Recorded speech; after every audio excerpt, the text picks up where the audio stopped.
Hello दोस्तों, आप लोगों के बहुत सारी क्वेरीज थी और बहुत सारे डाउट्स थे डेंसिटी को लेकर के। तो मैंने डेंसिटी के लिए एक छोटा सा वीडियो ये अलग सेपरेट कर दिया, क्योंकि जब मैंने ल्यूसेंट एमसीक्यू सॉल्व करा रहा था तो वहाँ पर डेंसिटी को लेकर के बहुत सारे क्वेश्चंस थे। और जाहिर सी बात है, आप में से बहुत सारे लोगों की क्वेरीज भी होंगी, डाउट्स भी होंगे डेंसिटी को लेकर के। तो डेंसिटी को मैंने पिक कर लिया। बात कर लेते हैं डेंसिटी के ऊपर। डेंसिटी कहते किसको है? डेंसिटी को अगर मैं हिंदी में बताऊँ तो इसको बोलते हैं घनत्व। ये घनत्व होता है। इसके बारे में थोड़ा सा यहाँ फॉर्मूला मैं बता देता हूँ क्या है, और एकदम समझ लेते हैं। डेंसिटी, घनत्व जो होता है ना, जिसको मैं डेंसिटी लिख रहा हूँ, डेंसिटी जो होता है ये होता है मास और नीचे होता है वॉल्यूम। डेंसिटी मतलब होता है मास अपॉन वॉल्यूम। बहुत सारे लोग, बहुत सारे टीचर्स भी ये करते हैं कि फॉर्मूला बता दिया भाई, ये होता, कर ले, जो करना है याद कर ले, कुछ भी कर ले, density is equal to mass upon volume. लेकिन आप समझो कि होता क्या है। एक्चुअल डेंसिटी होता है मास अपॉन वॉल्यूम। इसका मतलब ये है कि अगर मास की बात खत्म कर दो, अभी वॉल्यूम की बात कर लेते हैं। अगर वॉल्यूम कम है तो डेंसिटी ज़्यादा होगी, और वॉल्यूम ज़्यादा है तो डेंसिटी कम होगी। आपने बहुत बार सुना होगा पॉपुलेशन डेंसिटी। तो क्या है पॉपुलेशन डेंसिटी? तो पॉपुलेशन डेंसिटी यही होता है कि 1 किलोमीटर के अंदर जितने लोग रह रहे हैं उनकी क्वांटिटी। अब ये तो बदलती रहती है, ये चेंज भी हो जाएगी। सपोज दैट ऐसा मान लेते हैं कि जो पहाड़ी एरिया है और प्लेन एरिया, तो प्लेन एरिया में लोग छोटे से एरिया में बहुत ज़्यादा रहते हैं, मतलब एक गांव के अंदर बहुत सारे लोग रह लेते हैं। लेकिन अगर वहीं बात की जाए पहाड़ी एरिया की, तो वहाँ पर बहुत बड़ी लोकेशन में भी बहुत कम लोग रहते हैं। तो हम यही कहेंगे कि वहाँ की पॉपुलेशन डेंसिटी कम है, यहाँ की पॉपुलेशन डेंसिटी ज़्यादा है। ऐसा आपने ये भी देखा होगा कि कहीं अगर भीड़ हो जाती है तो आप कहते हो यार यहाँ पर लोगों की डेंसिटी बहुत ज़्यादा है। तो अल्टीमेटली डेंसिटी का मतलब यही होता है कि किसी पर्टिकुलर जगह में, किसी पर्टिकुलर वॉल्यूम में कितनी क्वान्टिटी है। अब यहाँ पर साइंटिफिक वे में हम ये कहते हैं कि यूनिट वॉल्यूम में कितना मास है वो उसकी डेंसिटी हुई। डेंसिटी का मतलब ये मान लो, ऐसा मान लेते हैं कि मैं हूँ इम्तियाज हुसैन। अब मेरे ही शेप के आपने 3 लोग खड़े कर दिए, मैं ही हूँ, मेरे 3 खिलौने हैं, एक लकड़ी का, एक कागज़ का और एक लोहे का। तो अब आप ये देखो कि हम तीनों का वॉल्यूम क्या हुआ? फिक्स। वॉल्यूम तो हम तीनों का सेम है क्योंकि शेप सेम हो गई, सब कुछ वॉल्यूम सेम है। अब देखो वजन किसका ज़्यादा होगा? तो जाहिर सी बात है जो लोहा वाला है, लोहे का बना हुआ है, मेरी मूर्ति, स्टैचू, उसका वजन ज़्यादा होगा। तो आप ये कहोगे कि यूनिट वॉल्यूम में जो है ना, वो लोहे वाले केस में वजन ज़्यादा है, इसलिए लोहे की फिर इस पर्टिकुलर की डेंसिटी क्या हो जाएगी? वो ज़्यादा हो जाएगी। तो गाइज ऐसे ही होता, डेंसिटी होता है मास अपॉन वॉल्यूम। वो यूनिट वॉल्यूम में कितना मास है इस चीज़ को बताता है डेंसिटी। अब आपके पास लिक्विड है, आपके पास लिक्विड है और आपके पास लिक्विड 2 है। लिक्विड क्या है आपके पास? 2 या 2 से ज़्यादा लिक्विड ले लीजिएगा। लिक्विड का भी यही केस रहता है। एक लिक्विड की डेंसिटी अगर कम है दूसरे से, तो जिसकी डेंसिटी कम होती है ना वो तैरता है, जिसकी डेंसिटी ज़्यादा होती है वो नीचे रहता है।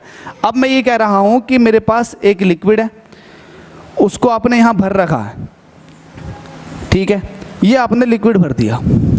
जब आपने यहाँ पर लिक्विड भर दिया, फिर आपने क्या किया? आपने इससे ज़्यादा डेंसिटी वाला लिक्विड जैसे इसके अंदर डाला, तो जैसे आपने रेड वाला डाला तो रेड वाला क्या होगा? जैसे आपने यहाँ भरना शुरू किया, अब इसकी डेंसिटी आपने ज़्यादा ली है, इसको 1 कह दो, इसको 2 कह दो। तो जिसकी आपने डेंसिटी ज़्यादा ली है वो धीरे धीरे नीचे आना शुरू कर देगा, और वाइट वाला कहाँ पहुँच जाएगा? ऊपर पहुँच जाएगा। मतलब अगर नेक्स्ट डायग्राम की बात करोगे तो नेक्स्ट डायग्राम में ये होगा कि नीचे जो होगा वो पूरा का पूरा रेड होगा, और ऊपर जो होगा वो पूरा का पूरा क्या होगा? सफ़ेद होगा। ऐसे क्यों हुआ? ऐसा इसलिए हुआ क्योंकि मैंने यहाँ पर रेड वाले की डेंसिटी ज़्यादा ले रखी है और वाइट वाले की डेंसिटी कम ले रखी है। तो जिसकी डेंसिटी कम होती है ना वो ऊपर आ जाता है, जिसकी डेंसिटी ज़्यादा होती है वो नीचे पहुँच जाता है।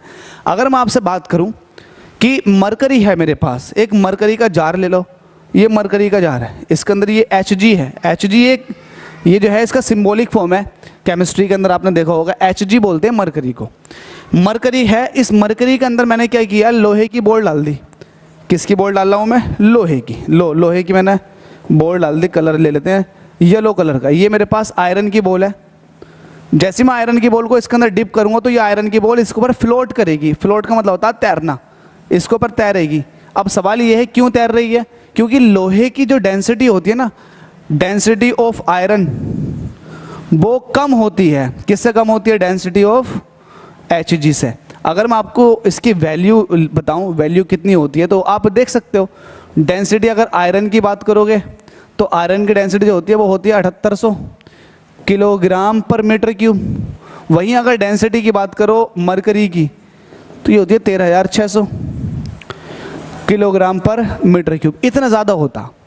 अगर वहीं आप पानी की डेंसिटी की बात करो तो वो होती है 1000 किलोग्राम पर मीटर क्यूब। ये होता। अगर स्टील की बात करोगे तो स्टील एक तरह का एलॉय है, उसमें फिर कंपोजिशन के हिसाब से चलता। लेकिन आप इन तीनों को देखो, अब जिसकी डेंसिटी ज़्यादा, यार जाहिर सी बात है, जिसकी डेंसिटी ज़्यादा वो नीचे रहेगा, जिसकी डेंसिटी कम वो ऊपर रहेगा। डेंसिटी कम का मतलब ये है हल्का, डेंसिटी ज़्यादा का मतलब ये है भारी। ऐसा समझे आप। आपने देखा होगा कि जो पानी, तेल जो होते हैं, ऑयल, वो अक्सर पानी के ऊपर तैरते हैं। रीज़न क्या है पानी के ऊपर तैरने का? रीज़न ये है कि जो ऑयल होते हैं ना, उनकी डेंसिटी पानी के मुकाबले कम होती है, इसलिए वो ऊपर तैरते हैं। हाँ, अगर ऐसा होता कि हमारे पास कोई एक ऐसा ऑयल एज्यूम कर लो जिसकी डेंसिटी पानी से ज़्यादा हो, तो उस केस में फिर पानी ऊपर आ जाएगा और ऑयल नीचे पहुंच जाएगा। ये वाली बात आपको नोट डाउन कर लेनी है, ये इंपॉर्टेंट पॉइंट्स है। तो जिसकी डेंसिटी ज़्यादा वो नीचे जाएगा, जिसकी डेंसिटी कम वो ऊपर जाएगा। आपने देखा होगा पानी के अंदर लकड़ियाँ तैरती रहती हैं। अगर पानी के अंदर आप लोहे की बोर्ड डाल दोगे तो वो नीचे बैठ जाएगी। तो इसका मतलब ये हुआ लोहे की डेंसिटी पानी से ज़्यादा, लेकिन लकड़ी की डेंसिटी पानी से कम। तो जो चीज़ तैरा है उसकी डेंसिटी कम है, वो जो चीज़ डूब जाए उसकी डेंसिटी ज़्यादा। इंपॉर्टेंट पॉइंट्स हैं, याद रखिएगा और रटिएगा बिल्कुल मत। ये देखिएगा डेंसिटी का मतलब एक्चुअल में है क्या, किसी से न रटना। यार मैं खड़ा हो गया आपके सामने, अब मैं आपको फिजिक्स बिल्कुल भी नहीं रटाऊंगा, समझाऊंगा ओवरऑल जितना मुझसे होगा, फ्री ऑफ कॉस्ट। वीडियो देखने के लिए बहुत बहुत धन्यवाद। चैनल को सब्सक्राइब जरूर करें और वीडियो को शेयर भी करें। धन्यवाद।